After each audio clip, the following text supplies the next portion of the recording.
Magandang araw po sa ating lahat. Narito po ang ating weather update.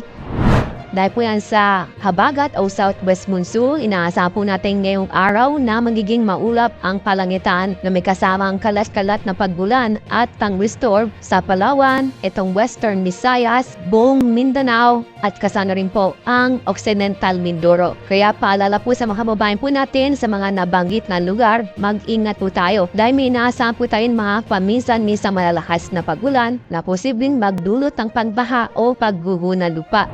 Samantala, itong nalabit pong bahagi po ng Visayas at kasama rin po ang nalabing bahagi po ng Luzon, kasama po ang Metro Manila ay magiging bahagyang maulap hanggang sa maulap ang kalangitan na may kasamang isolated na mga pagbulan. Itong mga isolated na mga pagbulan ay kadalasan po yan sa hapon o sa gabi. Itong southwest monsoon ay naapektuhan po ang kalurang bahagi po ng Southern Luzon hanggang sa Mindanao. Itong epekto ng southwest monsoon ay mapapatuloy bukas at sa malaking bahagi po ng ating bansa ay maapektuhan ng southwest monsoon.